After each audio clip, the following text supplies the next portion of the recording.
What if I told you that beneath a quiet landscape in central Turkey, there exists an entire hidden world, so vast, so complex, and so carefully engineered that even today, we still struggle to fully understand why it was built or how it was possible with ancient tools. On the surface, Cappadocia looks peaceful. Soft volcanic rock shaped by wind over thousands of years. Small villages scattered across dry hills. A calm sky stretching endlessly above. Nothing about it suggests what lies underneath. But beneath the ground, there is something extraordinary. A buried city known as Derinkuyu. And the question that always follows is the same. Is it real? Or is it just a legend that grew larger over time? The answer is simple, and yet unsettling. It is real. Very real. And far more complex than most people imagine. The story of Derinkuyu begins not as a grand discovery, but as an accident. A local resident in Cappadocia was reportedly renovating his home when part of a wall collapsed. Behind it, a narrow passage was revealed. A passage that led downward, not just into another room, but deeper and deeper into the earth. What they found was not a basement. It was a system, a network of tunnels, rooms, chambers, and corridors spreading far beneath the surface. This was the beginning of one of the most astonishing archaeological discoveries ever made.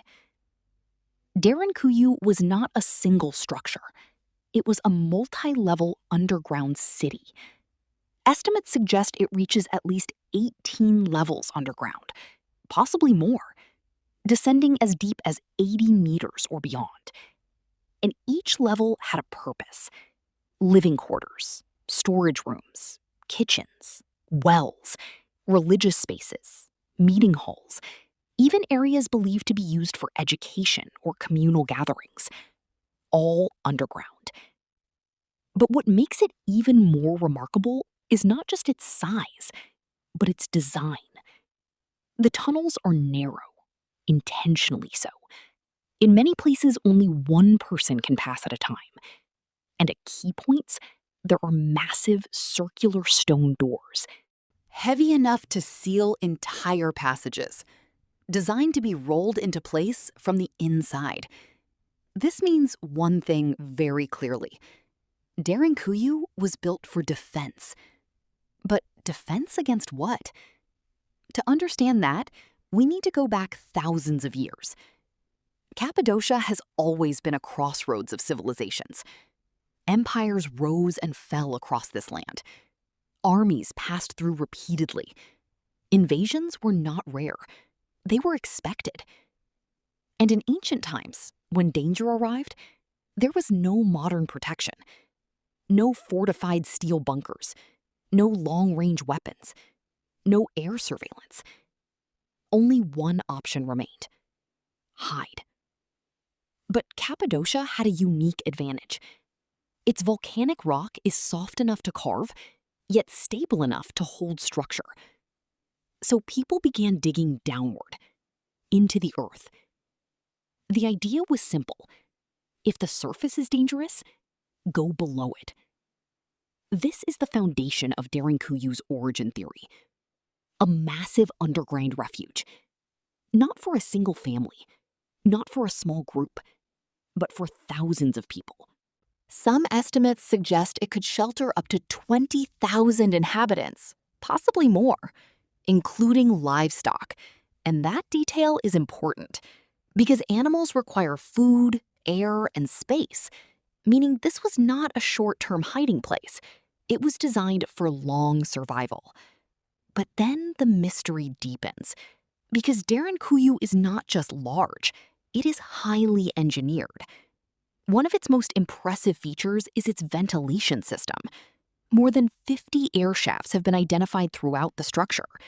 These shafts allow fresh air to circulate across multiple levels, reaching deep underground without suffocating the inhabitants.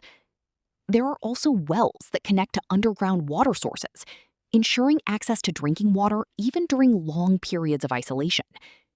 This is not a simple shelter. It is a fully functioning underground environment. And that raises a difficult question. Who designed it? There is no single known builder, no central authority clearly credited with its creation. Some historians suggest the earliest parts may date back over 2,000 years, possibly linked to the Phrygians. Others believe later expansions were made during the Byzantine era, which leads to an important conclusion. Derinkuyu was not built at once.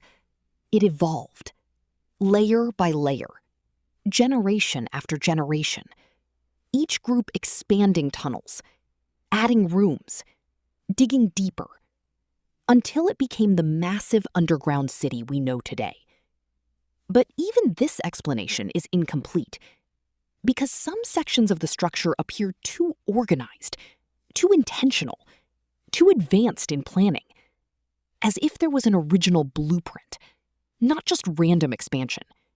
And that leads to another theory, that Derinkuyu is not alone. Cappadocia is filled with other underground cities.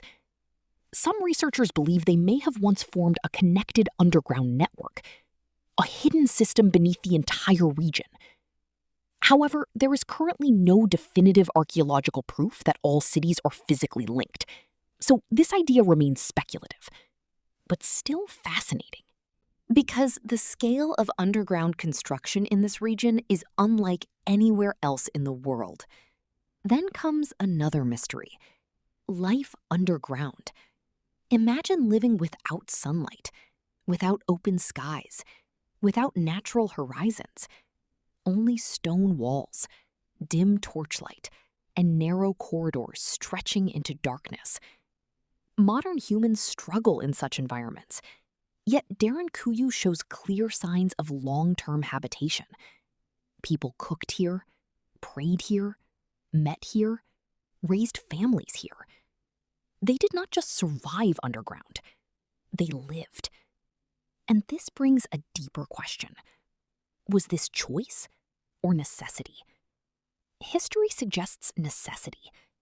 Cappadocia was frequently threatened by invasions, Arab raids, Mongol incursions, Byzantine conflicts.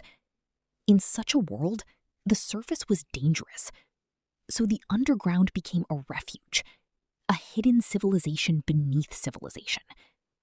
But even then, the scale still feels excessive for a simple shelter, because Derinkuyu is not just functional.